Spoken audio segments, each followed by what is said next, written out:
Life is too short to just work a job you hate and wait to be happy. Life is too short to work a job you hate only to have enough money to go back to work and pay bills in between. But that's how I lived for 7 years, if you count just the last job I had before I joined the military, which I do believe saved my life. So how did this happen? First of all, I grew up in a very poor household, and I'm going to say right off the bat, if you want to click off of this because it brings back bad memories, because we're going to be talking about poverty, the loss of loved ones, namely my father. If I'm going to bring back memories of a job that you didn't like working by talking about my experiences, I'm not going to blame you, so like there's some trauma warnings if it brings back memories you had. And I understand that. If you want to stop watching this, that's fine. There's a lot of other videos out there, millions. And I know that people are generally cautious and not in a rush to talk about traumatic events they've experienced for two reasons. Number one, they feel that the other person listening, there's a highly likely chance the other person is not going to understand, how bad it was and why it was bad. It's very easy to hear someone say, like, I lost my toy truck. It's like, what was so bad about that? It's just a toy truck. You go to the dollar store and buy another one, right? But that toy truck was really special to that kid or whatever. And so there's a fear that the other person is not going to understand. They're going to say, it must not have been that bad. If I was there, I would have handled it better. So it's better to just not tell it at all. I'm taking a chance here. I'm going to tell it.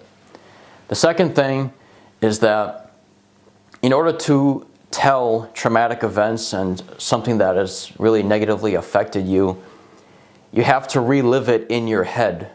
So when you go down the road of like, this happened, then this happened, then this happened, then this happened, you're reliving it in your head. And for a lot of people, they want to just never think about it ever again. And if they just never tell the story again, they don't have to think about it no more. They don't have to relive it in their head. So, here goes anyway. So it starts off in 1996. I was born. And I'm going to go on fast forward mode because I know your time is valuable.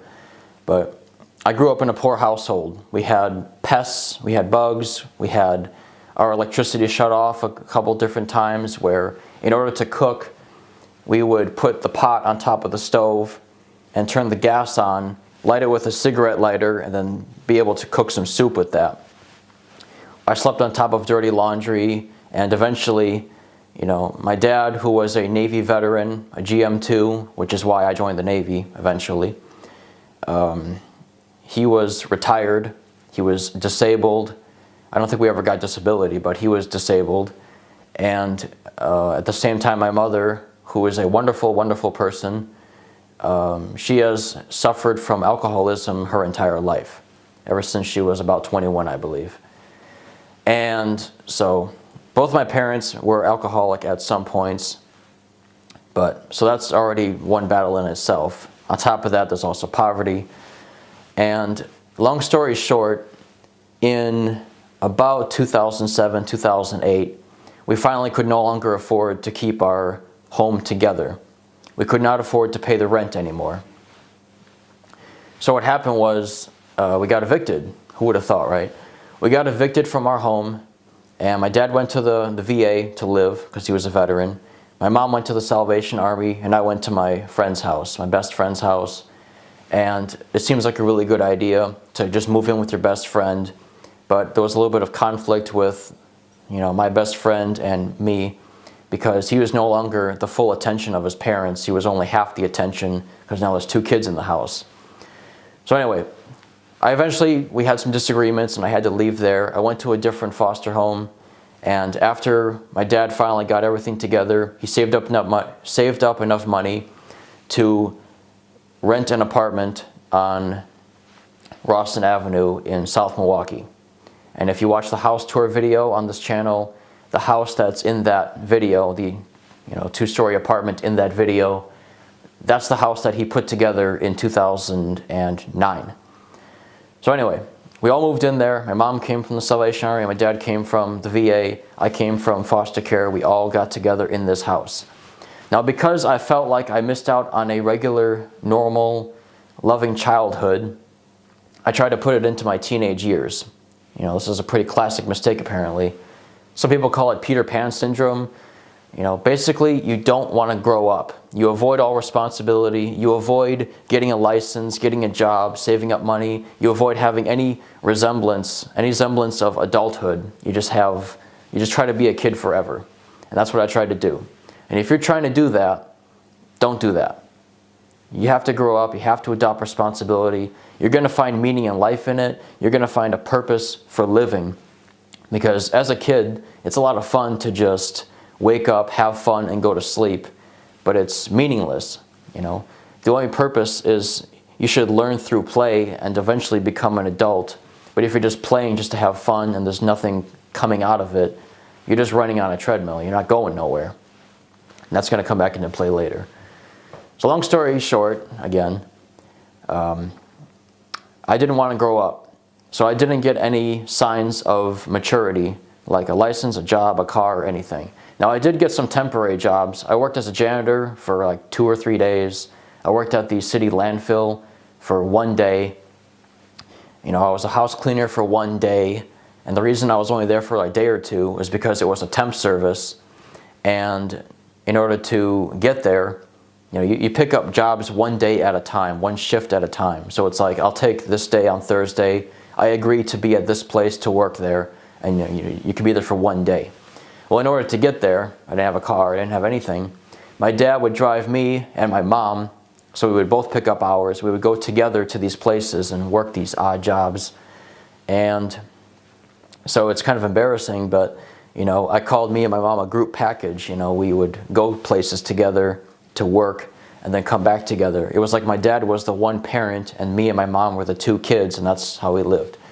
Now, the reason I was working is because since about 2010, I was collecting military stuff. I liked collecting military patches and medals and stuff.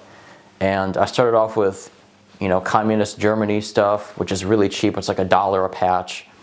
And it's not that I like communism or anything. It's just that it was cool and it was cheap and nobody else wanted it. Nobody really collects that stuff except for the early stuff. But I learned how to authenticate stuff, how to buy, sell, and trade stuff, and I learned how to deal with people more. And, you know, I started to have a little bit of a collection. That's the only thing that I kind of developed, was a little bit of a business sense, starting with little patches and medals and stuff, which eventually became other stuff. But by 2015, you know, I should be turning 18, turning 19, and, you know, my dad came to my graduation for high school and everything, and everything seemed fine, but because I didn't mature and get a job and all that stuff, when things went completely sideways in 2015, I wasn't ready. Now, what happened? So on July 5th, 2015, I was scheduled to go to mow a lawn as usual. Every once in a while, I would mow this guy's lawn, and it was no problem. It didn't take very long, and I got paid about $40 for doing 2 houses worths of lawn, to mow 2 lawns for 2 houses, including the backyards. And normally my dad would drive me there, and he said, you know, I can't do it today. I'm feeling a little tired and sick. It's like, okay, no problem. I'll just ride my bike. You know, so I went and I mowed the lawn. And I came back and I went upstairs and my dad was laying down and he was sleeping. It's like, no problem. Now, when he originally told me he couldn't take me to mow the lawn, he had sweat running down his forehead, and I was like, that's really weird. And so I came back. He was sleeping in the bed after I mowed the lawn. I was like, you know, no problem. He was feeling sick. He's getting rested up, and, you know, everything's fine. So I went back downstairs and I went on the computer and I was typing away, doing my usual thing. and I heard a crashing noise upstairs, and it turned out that he tried to get up to go use the bathroom, but his left side of his body just completely failed, so he just collapsed on the floor, which is a wood floor. Good thing he didn't hit anything. But I rushed up the stairs, and I was trying to take care of him. He articulated to me that he was having a stroke, and was I couldn't comprehend what was happening necessarily. I just thought, I want to be here with him and help him. So he was talking out of one side of his mouth. He said, "I'm having a stroke." And he reached over and he grabbed his left arm like this, and it just dropped like a noodle. It had no feeling in it. So my mom was downstairs, and she was lying on one side she was using eardrops at the time, and she was kind of laying on one side for the eardrops to kind of go all the way in, and she fell asleep in that position. And so all this crashing noise and yelling and stuff kind of woke her up. She came upstairs, and it was like, what's going on here? It's like, he's having a stroke. She called an ambulance. The ambulance came and took him away. I would not have been able to visit the hospital with him in it if it weren't for my neighbors, because it was too far of a walk. It was, we don't have bikes or whatever. We didn't have Uber or Lyft. This was still a poor household. We still had a box TV, a VCR, and all that stuff. We didn't have iPhones. We didn't have Google Maps. We didn't have Uber or Lyft or anything to just drive us there. We were living in basically like the 70s or 80s or something. And we finally made it to the hospital because of the kindness of my neighbors. And that was the last time I saw him conscious and alive. We saw him, and he seemed fine again. And they asked him, like, who's the president of the United States? And he said, President Bush. And it's like, no, it's President Obama. President Obama is the president of the United States in 2015. So I was like, all right, well, we're going to transport Larry Beck over to the other hospital on Oklahoma Avenue, which is more equipped to deal with this kind of problem, meaning a stroke. So it's like, all right, well, he's going to go get help. We're going to move him over to the other hospital, and everything's going to be fine, right? And he said goodbye to us. He didn't really say much. He was just kind of looking around like this. And finally, it was like, okay, Dad, I love you very much. We're going to meet you over at the other hospital, and we're just going to pick up things from there. I can't ride in the hospital with you, so just meet you there. And I kind of walked over to the doorway and turned around one last time, and he was sitting in the hospital bed, and he went like this. And that was the last time I ever saw him move or say anything at all.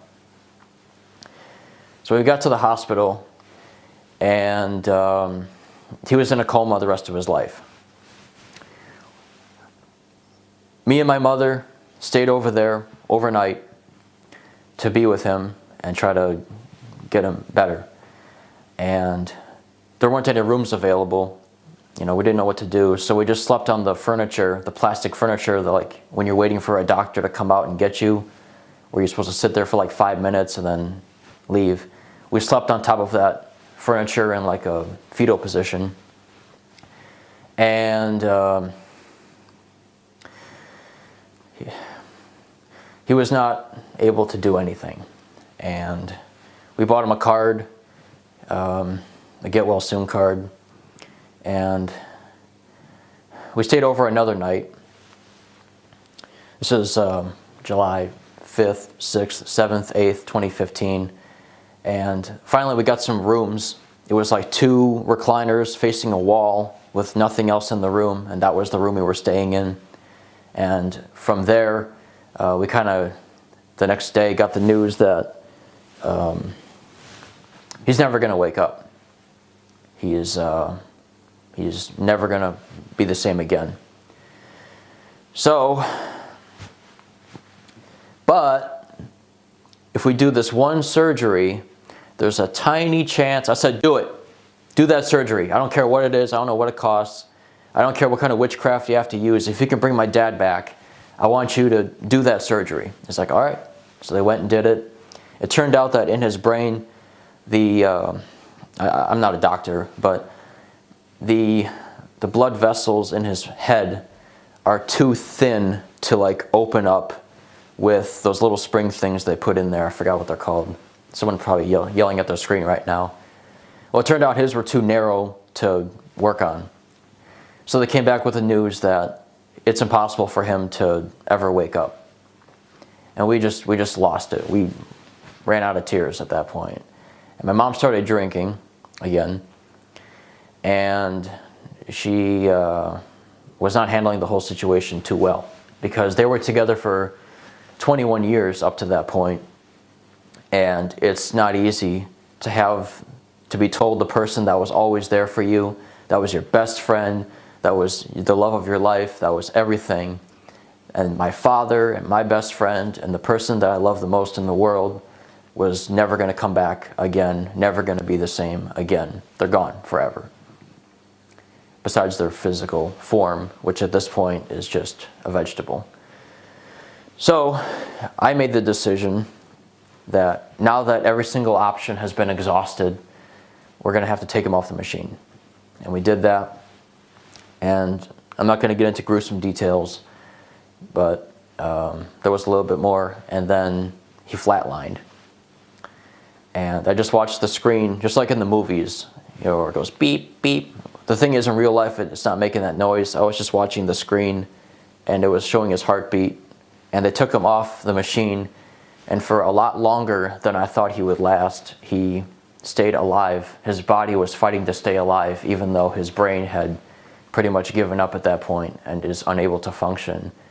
The rest of his body and the rest of his being was fighting for survival beyond that. And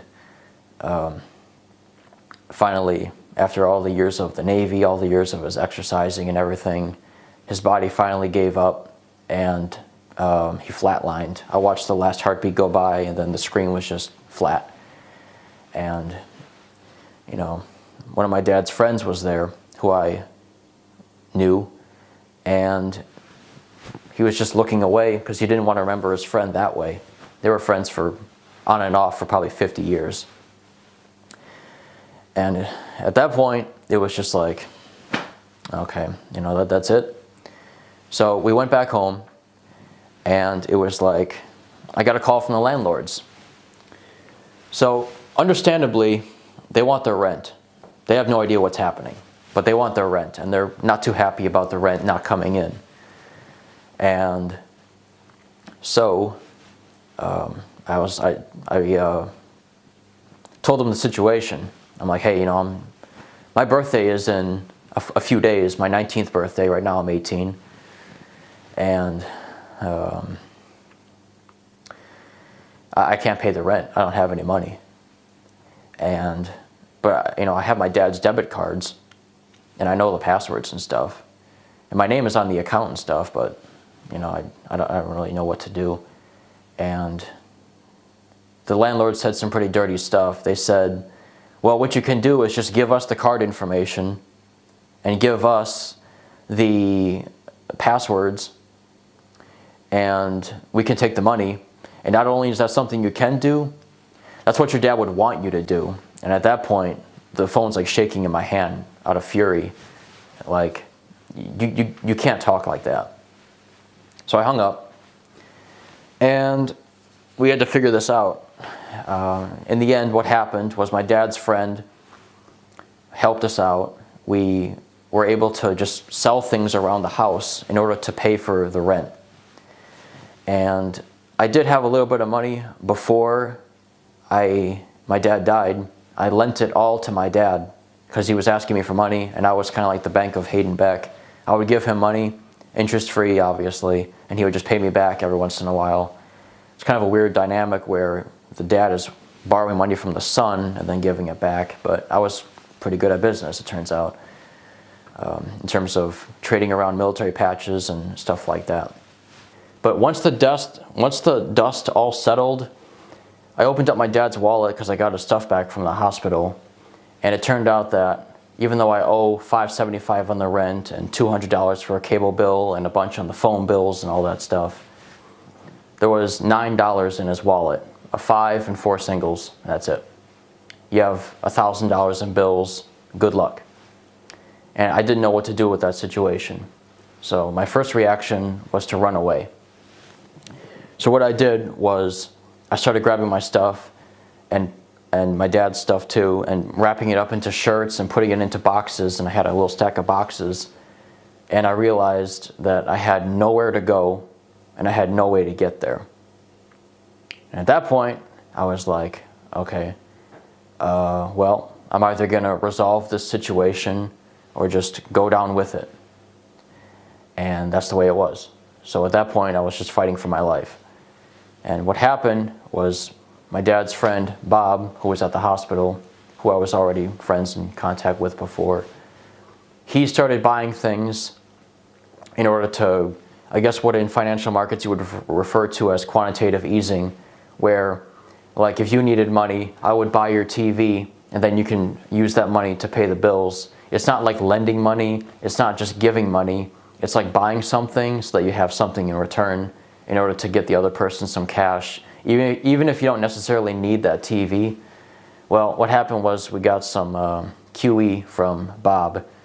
So he was buying my dad's collectible toy trains at above market prices, even though he was cheap as heck, in order to get us the money to pay rent and stuff. So we were able to survive. We were able to keep a roof over our heads. And unfortunately, my mom and I parted ways for a little while because she was too distraught, and I was in the apartment on my own at that point. And so, you know, the cable got shut off. Nobody really needs cable anymore anyways, but we still had it in our house at 2015. And I needed to get a job. It's not enough to just survive, and it's not enough to just rely on the kindness of strangers to just stay alive. So I had to get a job. So I started applying for different jobs, and of course nobody wanted me because I had 0 skills and 0 work experience. But I finally found this one call center that was entry level, probably more like garbage level, but they gave me a chance. So I got an interview, and I went there, and of course I showed up late, so I had to go back, and I came back a different day, and this kid shows up.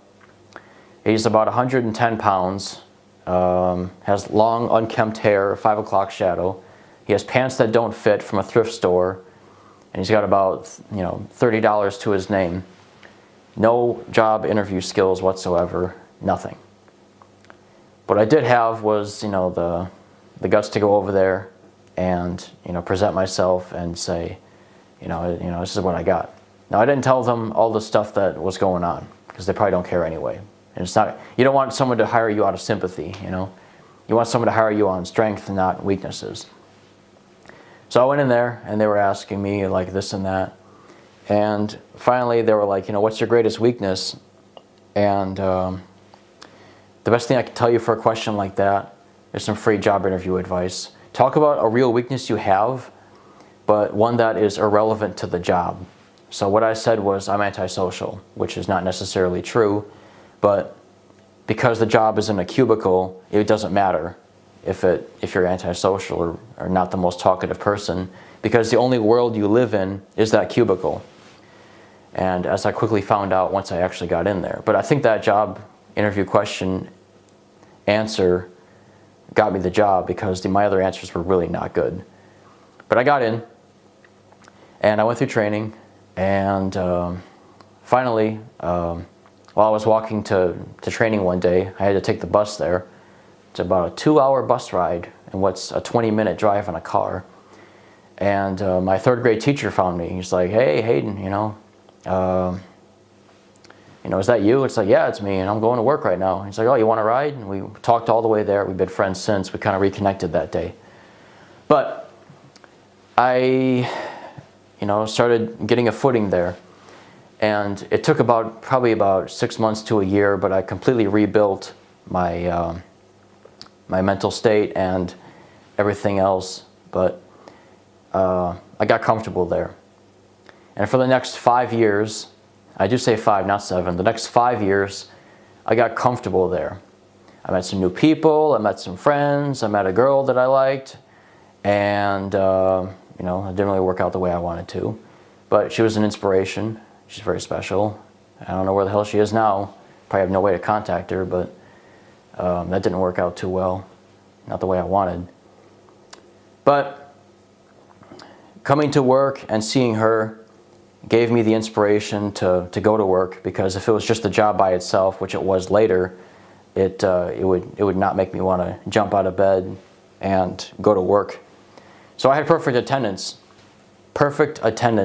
at that company, which nobody has there. Very few people, especially completely perfect attendance for like, what was it, about 4.5 years, 5 years. I was there every single day. I was scheduled early. And it was partially for having a perfect record and to try to distinguish myself so that she would notice and the company would notice, which I figured was a double whammy. And it worked. They also paid you extra if you showed up every single day. Well, here's the problem is that, the job itself was miserable. Not so much early on, because everything was kind of lighthearted and we were kind of in this together. I had all my friends there. But one by one, slowly, it's kind of like a slow-growing cancer where you don't really feel one day where everything looks terrible. Everything is just perfect, and the next day is a disaster, like an asteroid hit. But like a slow-growing cancer, like a slow decline, like the Roman Empire or something, you look back and you say, wow, this place used to be really wonderful, and now it's a piece of trash. So one by one, my friends quit. They went and got real jobs, and it was eventually just me and a few other people. And in 2020, you know what happened. And it really became unbearable to be there. And one of the supervisors there warned me. He said, if you stay here too long, if you get comfortable here, you're going to make more money here than you can make at another job. Which means that you're going to become trapped here. And that's what happened to me. So if you can avoid this mistake, please avoid it. Don't get comfortable at a place, because eventually your raises are going to go up high enough where in order to leave and go to another job, you have to work harder for less money. It's a mistake that nobody told me about, but I'm telling you. So you're like, well, what is this job? You worked at a call center. You're like a call scammer, like Indian call center, Google Play card asking guy, right? And it's like, no. So it was a service to help the elderly so imagine like you want to make a phone call to your grandma. She can't hear you on the phone. So my job is to listen to it and make captions on the phone screen so that she can read the conversation. Just like when you turn the subtitles on your movies or Netflix or whatever. I was the one making those captions, except in real time. There's a couple of problems with that. Number one, about 95% of the people didn't use the service. I'm under contract to not talk about the actual technical aspects of the job, but the net result of how the job worked with the software and the hardware and how everything worked to make the captions is that I was talking into the abyss, because it wasn't going the way that it's supposed to go. And so we were talking our tongues out, and we were talking nonstop for 8 hours straight, especially if you remember in 2020, everybody was in lockdown. So everybody was at home, which means everybody's on the phone. So all of a sudden, even though we have like 80 people at the office that are working trying to provide this service, there's 300 phone calls in queue that are not being answered. So even if somebody is trying to use the service, it's probably going to someone that's not even using the service, and you can't even use it. So, but the way it would work on our end, the experience that we had coming into work, we would be talking and talking and talking, and it was all for nothing. So we were wasting our breath, and it would make your throat hurt, and it was a disaster. At the same time, you're really alone, and nobody would come and talk to you. You're just stuck in the cubicle. You're stuck in a little box, and I felt like a caged animal. So a typical day for me at this point, if it was before I got my car, I would wake up at 9. Maybe I would lift a couple weights or something in my room, little 10-pound weights, because I was terribly weak and thin. And later on I didn't do that no more. But I would leave the house at 11, to walk to the bus stop. I would leave the house at 11 to walk to the bus stop, catch the bus, in order to be at work at 1:30 in the afternoon. At that point, I would work 8.5 hours. So I would show up to work early, and my friends would be there, and everything was wonderful. And I would go on lunch, just a couple breaks, and you leave, and I would get home from work about an hour to an hour and a half after I actually got off of work. And then I would go to sleep after being on the computer a while, and then start over. After I got my car, it got better. I would wake up at 11 or 12, which is when I used to leave the house. Now it's just waking up. And I would take a shower and no exercises. And I would get my car. It was about a 20-minute drive. So before it was leave the house at 11, it was 12, 1. I would leave, take a 2-hour commute to get to work. It's a 20-minute drive in a car. It's a straight shot down I-90, whatever. I forgot what it even is. But that was ridiculous. And I would get there. I would purposely get there 15 minutes late every day because they didn't care. The company policy was that if you arrive late, it's fine, as long as it doesn't add up to more than 5% of your entire workday. And I would pretend to work, basically. I became an expert at not getting caught doing things. And 15:15, my first break would come.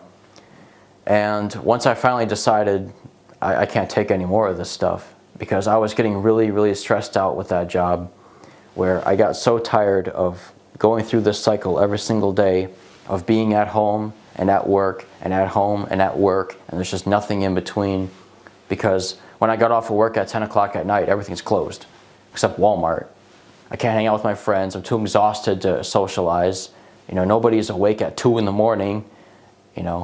Nobody else is awake at 3 in the morning and wants to hang out.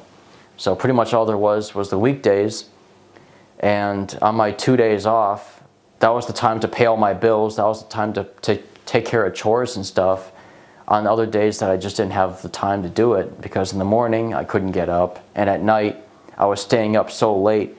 Not so much because I was enjoying that day, but because I was kind of sacrificing sleep for the illusion of freedom, and because I didn't want tomorrow to start. It was disgusting. And that's how I lived for years, and it got sickening. I started chewing the inside of my mouth. I got really bad about nail biting, and I would take my headphones. A lot of the workers there, they would get really angry at the system and get angry at their lives probably. And you would hear people like pound their fists on the keyboard and take their headphones and throw them and stuff. And it's like, yeah, I was one of them. A lot of people were. And it just sounds ridiculous, especially looking back now. But that's how we lived. And eventually it was like, I can't take any more of this crap. So I started looking for another job. And I said, all right, well, let's see. I'm making about $17 an hour here, which sounds like a lot, but for Milwaukee, actually it sounds like not very much for a lot of other cities, but Milwaukee, it's cheap to live there. So $17 an hour was a lot to me. It was the most I ever made. And in order to leave there, I would have to find another job that pays just as good or better. And I would prefer it to be about as difficult, less difficult mentally, but more difficult physically. And I would take that job. And so I went searching. I was looking at like FedEx, the post office, Amazon, some other stuff, the kinds of places that would offer that kind of pay. But in order to work those jobs, I would have to work part-time, or I would have to have like 2 jobs to make it full-time. But even if I made it full-time, I'd be working harder for less money. That one supervisor that warned me way back at the beginning, don't get comfortable here, because you're eventually going to get trapped here, because in order to leave here, you have to take a harder job, a more difficult job, working for less money. And that's what happened to me. Without even realizing it, I walked into a trap, and I didn't hear it, I didn't see it, but the door closed behind me. It was just like, shh. The door closed behind me, and I was trapped in a cage that took me years to get out of. So anyway, finally, I used to relax in my off time by drawing pictures of military things. I would draw military uniforms and stuff. Again, you can see that in the house tour. I like drawing World War II uniforms. I drew a couple airplanes and stuff, but I was watching videos on YouTube of the British Royal Guards at Buckingham Palace. And I was watching a different video. It was like the guards at like the Swedish palace or whatever, and Norway. These royal guards, and like funny moments with children where they would walk up and then the guards would like play with the kids and like stand at attention and do whatever. And I thought it was cute. I thought it was funny, and like same as everybody else watching these videos. And I'm thinking to myself, what if I did that job? What if I joined the military? I've been interested in the military since at least like 2003 when I was like 7. I've always collected military patches and medals. I've always enjoyed reading about history and the military and stuff. And you can see in history, historical figures that were at a complete nothing in their life and joined the military, and all of a sudden it put them on a completely different trajectory. And I was like, well, maybe that could happen to me too. So I was not in shape at all. So one good thing about riding the bus is I would walk and run a lot. And because the bus stop was so far away from the house when I got off of work on Saturday, that I got some exercise. I was really thin because of it, but even thinner. But I was, moving around a little. But because my current job was walking, or just walking to my car, driving there, and then walking back to my car and driving back, and that was the only exercise I was really getting. It was just homework, homework, homework, homework. It destroyed whatever in shape I had. It destroyed whatever physique I had in terms of athletic ability. And so when I first started getting into shape for the military, I was literally incapable of doing 10 push-ups or 20 jumping jacks. It was just pathetic. And I looked in the mirror, and the skinny kid's looking back at me. I'm about like 165 right now. I was like 140. This is just disgusting. And maybe 130 even. No, it was 120.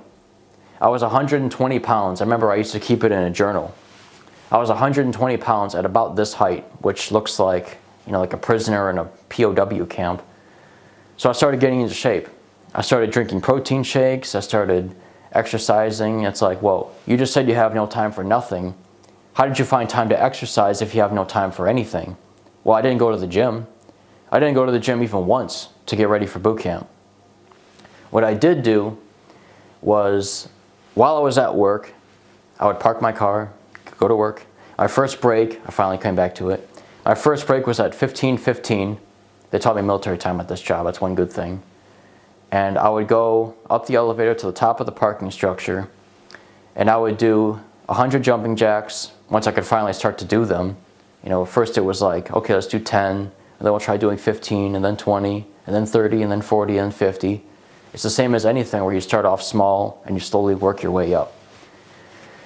I finally was able to do the warm-up exercise of the video I was watching. It was so pathetic at first that I considered the warm-up of this exercise video I was listening to be the entire workout, which is just a couple of jumping jacks. And finally, I got better at it. I was able to, over the course of an entire year, research everything I needed to know about the military, get into shape, and get into the right mindset, and pack everything up in my head and body to make this journey possible. Now, from the beginning, I didn't talk to a recruiter. I said, this is my last bet. I have nothing else to do. So I can't leave this job unless I just go homeless. I can't leave this job for a different one. I can't move up in this company, because no matter how far I move up in the ladder of this company, it doesn't matter, because the ladder is going somewhere that I don't want to be. And I started getting really resentful there about life itself. And I never got angry at any certain individual in the company. I never got angry at the company itself, because I'm the one that put myself here. And I channeled all my anger and resentment and everything into my exercises and into the belief and the dream that I can escape this place and make myself have a better life. Just like the people, I would look out the window of the cubicle. So most of the time it would just be 3 walls in front of you, but sometimes you'd have like the 2 walls in front of you and then a window off to the side. And you can look out and you see like people driving and laughing and having a good time. And I said, how is it in a world of the northern lights and beautiful mountains and music and orchestras and dolphins and orcas and everything about this world, the Amazon forest and everything, we have this gigantic, beautiful world that's massive, and somehow my life has turned into only going back and forth to work and home just to have enough money to go back to work and survive. That's not living, that's just existing. And once again, I got really resentful, but I put all of that into my exercises and into my dreams of making it better. And I really had nobody to get angry at except myself, and so I just made it productive. So on a typical day, at 15:15 on my first break, I would start doing my exercises. I would do 100 jumping jacks, and then I would drop and do as many push-ups as I could, which eventually became about 60 in 2 minutes. I did as many push-ups as I could in 2 minutes, which is what they do in the actual military. And I was planning on originally joining the Marine Corps, but the Marine Corps was getting rid of their tanks. I wanted to be in tanks. So I was like, all right, I'll go to the Army. 19 kilo US Army tanks. And I'm like, well, my dad was in the Navy, I should continue that tradition. So I switched over to the Navy in my mind. And I'm like, all right, I'm gonna be in the Navy, what job should I take? And I went on YouTube and I looked up US Navy, boot camp, US Navy, this and that. And I started watching videos and I was just fascinated. And I just imagined if that was me. What if that was me? What if I had a better life like they do? What if I actually served other people and helped other people and served the country itself? What if you had an actual job with a purpose and not a job that was just enough to make you pay the rent and just go back to work, which is pointless. And I finally found Austin Alexander, who was the US Navy YouTuber. The only problem is that, I think other people have mentioned this too, he kind of has I love Austin Alexander, he's amazing. But I used to watch his US Navy A Day in the Life of an Enlisted Sailor video every day before I went to work. I would park my car in the parking structure after I paid $3 to park at my own job, which should have been free. But I paid for my own parking just to go to work. And I would pull up my phone, and for the last month I was there, every single day I would watch that video until I had the whole thing memorized and everything. And I just imagined if that was me, and if that was what I was doing. And it was really something. But the problem with it is that that's not really how it actually works. That's not what I'm living here now that I actually have the job that I trained for, which is the same job he had. He had the Hollywood version of the job on his YouTube channel, which is why on my videos I try to have a more realistic approach, and I want people to come in with low expectations, because even though this is possibly the best thing you can do with your life, I don't want you to come in with incorrect expectations. But nevertheless, this is a great path, and the reason I made this channel is so other people can follow in the same footsteps to get out of a horrible situation like I did. So finally, after I did all my own research, I did everything, I finally had a bad day at work, and I went to the top of the parking structure and I called the recruiter. This is a year of preparations finally coming to a head, where I called the recruiter for the first time. And I said, hello, my name is Haeden Beck, and I'm thinking about joining. I didn't say, I have a couple of questions, what's boot camp like? What do I need to bring to boot camp? I already did all my own research. I already got into shape for boot camp, which you have to do before you get there, because they're not going to get you into shape. I understand that. Just watch Full Metal Jacket. You cannot show up to boot camp out of shape. They're only going to test what you already brought to the table. They can get you into better shape, which they did, but they're not going to get you in shape as some kind of like Weight Watchers program. Oh, I'll go to boot camp and they'll get me in shape. It's not going to work. But I called and they were like, all right, we'll be here Sunday. So I showed up there Sunday, and I pretty much just went through a little routine there, and I was like, you know, is Master at Arms available? And they said it's not available. I was like, well, I guess I'll have to leave then, because that's the job I wanted. They're like, whoa, don't leave. All right, MA is available. Just here it is. And I read the whole contract up and down. I read everything on the computer screen as they went through it to make sure it was correct. They tried to give me a different job with a $29,000 bonus. It was like handling oxygen systems on a submarine. I wasn't interested in that. I don't need money. What I needed was the job I wanted, and I needed a future. And it is true that I bluffed in that last room, even though I had nowhere else to go and nothing else to do. I bluffed in order to get MA, and I got it. And I love it. And I like all the people I work with and all that stuff. Not every day's perfect. Not everybody I work with that I'm in love with, and they probably don't like me either. But 9 times out of 10, I have a wonderful day, and 9 people out of 10, I really have at least a neutral relationship with here. And you know, it just is what it is. These are the best people I've ever worked with, and I actually have leadership I respect. And leadership at my call center was just, you know, like legends. You didn't even see them. You didn't see them at all. They were just too above even visiting that place. But I finally got everything in order, and the last month I had before I shipped out to boot camp, my last day at work, first of all, I went back up to the top of the parking structure, and I took the water bottle I had. They give you a water bottle with the company logo on it, and I took it and just slammed it on the ground, jumped on it, and it just exploded.